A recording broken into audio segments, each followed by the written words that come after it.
Salam kerahiman. Hari ini kita masuk ke tanggal 4 Mei. Kita akan mulai dengan pembahasan yang akan kita lakukan bersama-sama. Saya harap ini bisa terus dilakukan selama 1 tahun. Kita sama-sama berdoa ya. Seperti yang lalu sudah saya katakan, kita akan bahas sama-sama. Kita akan mulai dari doa pembukaan. Doa pembukaan selalu diambil dari diary nomor 1570. Demi nama Bapa dan Putra dan Roh Kudus. Amin.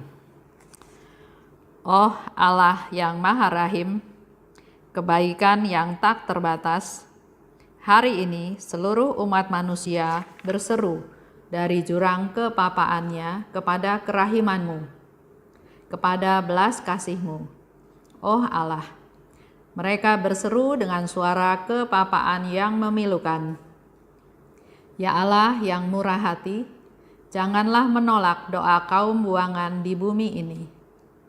Oh Tuhan, oh kebaikan yang melampaui pengertian kami, Engkau sungguh-sungguh mengenal kepapaan kami, dan Engkau mengetahui bahwa dengan kekuatan kami sendiri, kami tidak mampu menghadap Engkau.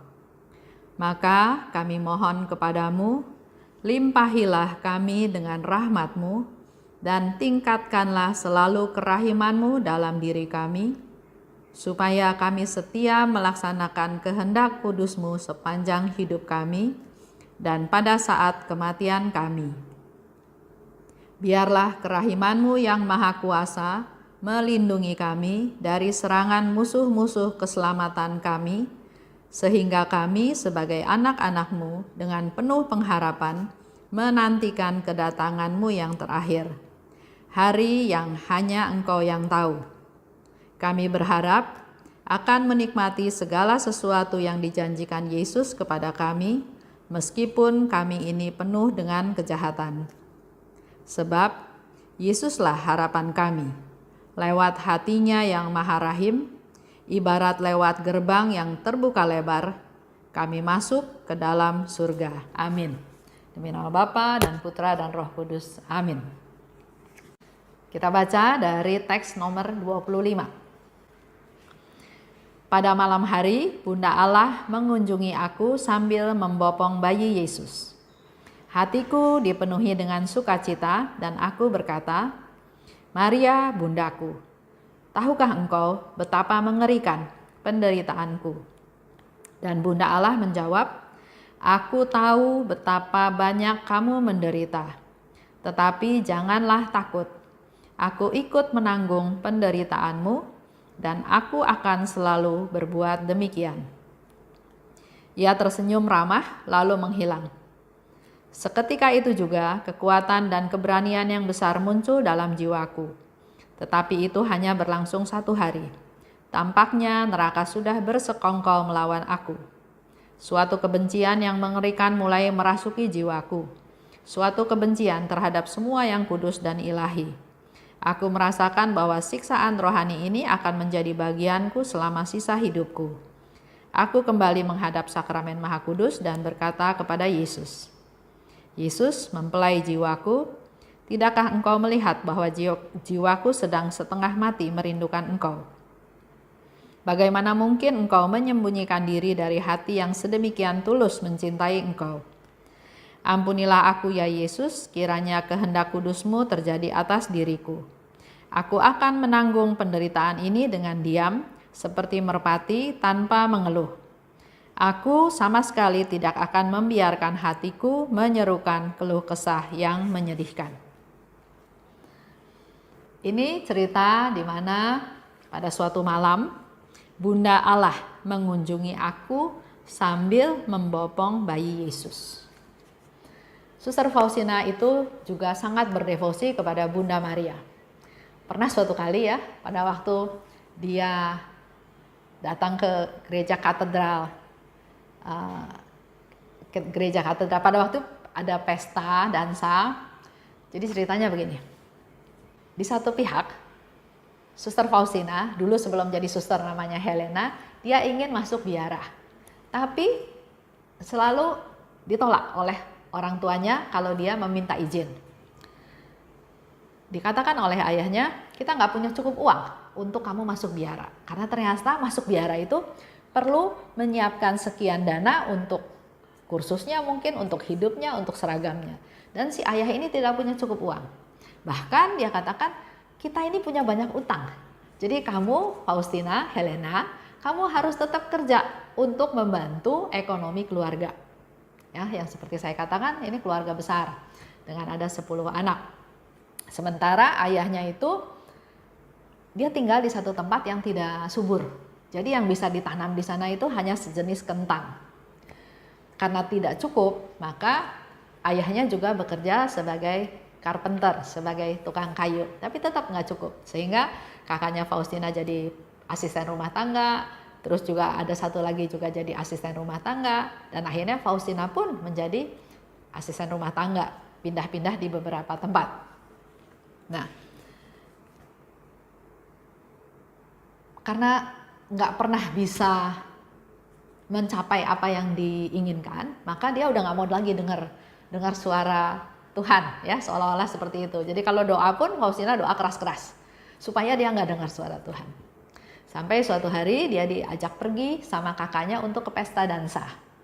Nah, di pesta dansa itu dia mau berusaha melupakan segalanya, ya. Tapi di sana dia melihat, di pesta itu dia melihat Yesus yang menderita. Dia melihat Yesus yang menderita.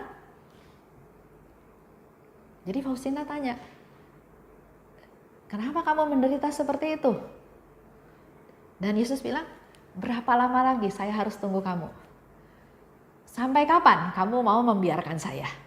Di situ Faustina merasakan, saya tergerak, ya. Dia langsung pergi dari pesta itu, dia pergi ke gereja, ya, gereja. Karena memang pesta itu diadakan di samping gereja. Saya pernah ke sana. Di sana memang ada katedral, ya. Jadi dari pesta itu dia lari masuk ke dalam gereja. Dia nggak peduli ada beberapa orang di dalam gereja. Dia masuk dan dia berlutut menyembah di depan altar. Di situ dia mendengar suara Yesus katakan, pergi ke Warsawa, masuk biara. Masuk biara di Warsawa. Dia langsung, pada saat itu juga dia langsung mengambil keputusan, dia harus pergi ke Warsawa dan masuk biara. Dia pakai baju saja yang dipakai, baju-baju yang lain dia tinggalkan untuk dikirim ke rumahnya. Karena memang keluarga Suster Faustina itu keluarga yang sangat miskin. Dia pergi, naik kereta api, begitu mau sampai Warsawa, dia baru bingung, mau kemana ini? Dan karena dia berdevosi kepada Bunda Maria, dia berdoa pada Bunda Maria, mohon pertolongan Bunda Maria, dan di situ Bunda Maria memberikan arahan, dan ternyata apa yang dikatakan oleh Bunda Maria adalah sesuai dengan apa yang dia alami. Sampai akhirnya dia bisa tinggal di satu tempat, ya. Nah, di sini saya mau cerita juga bahwa relasinya Suster Faustina dengan Bunda Maria itu sangat dekat. Sehingga di sini dikatakan, pada malam hari Bunda Allah mengunjungi aku sambil membopong bayi Yesus. Hatiku dipenuhi sukacita. Otomatis, ya, kita juga kalau didatengin Bunda Maria penuh dengan sukacita. Dan dia bilang, Maria, kamu tahu nggak, saya itu mengalami penderitaan yang mengerikan. Dan di situ Bunda Allah menjawab, aku tahu betapa banyak kamu menderita. Tetapi janganlah takut. Aku ikut menanggung penderitaanmu dan aku akan selalu berbuat demikian. Lihat, ya. Dengan mengalami suatu penderitaan, Bunda Maria memberikan satu konfirmasi bahwa aku juga ikut menderita, menanggung penderitaanmu, dan aku akan selalu berbuat demikian. Kita juga berdevosi, ya, kepada Bunda Maria. Kita berdoa, selalu kita minta Bunda Maria berdoa syafaat untuk kami, untuk keluarga kami, untuk masalah ini, masalah itu. Kita ingat juga peristiwa di Kana. Ya.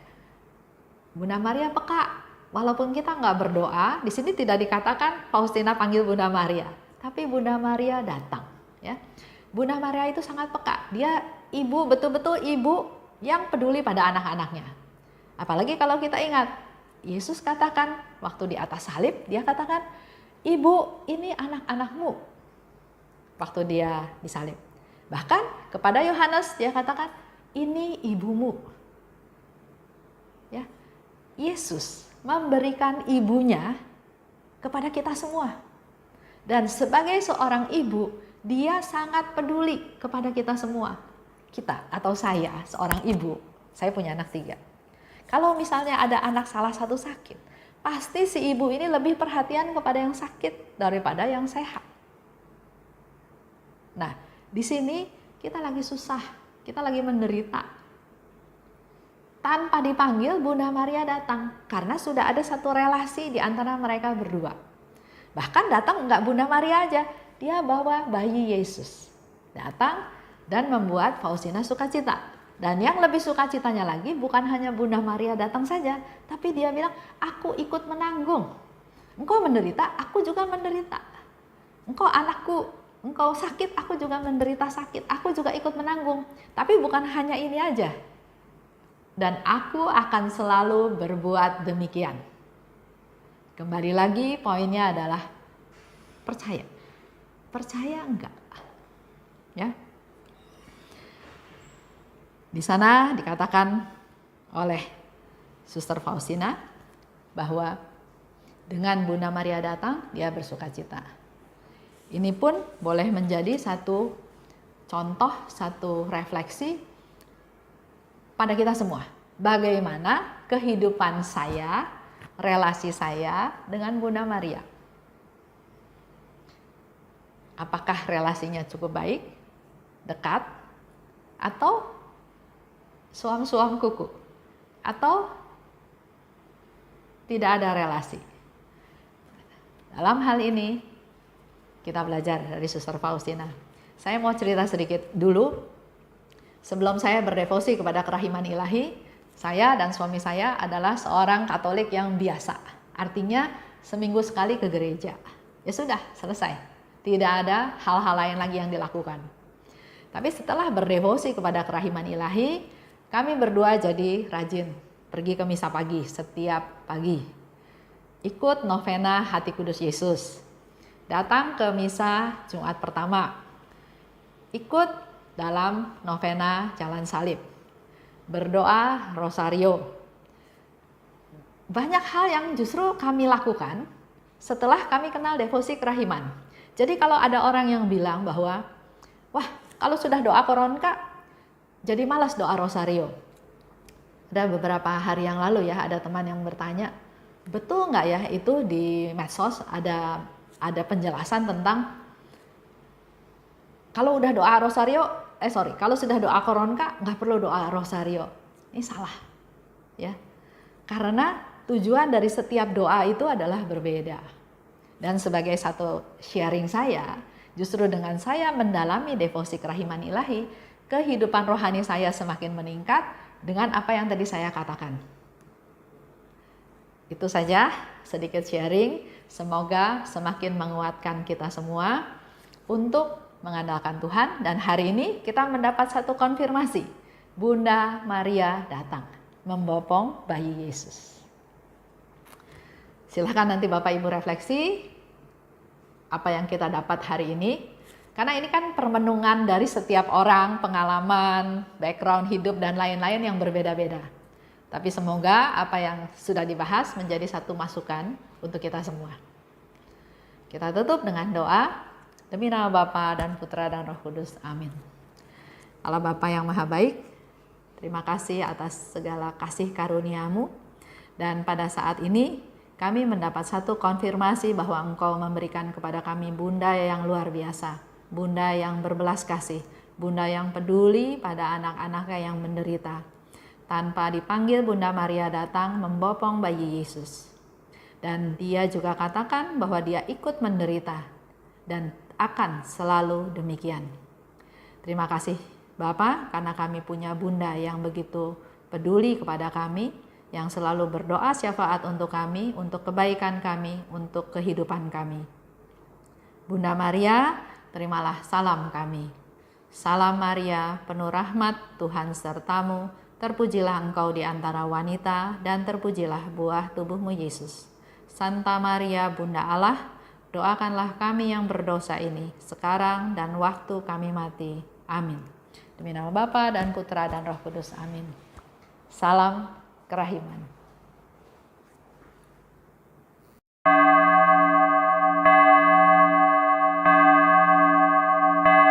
Hatiku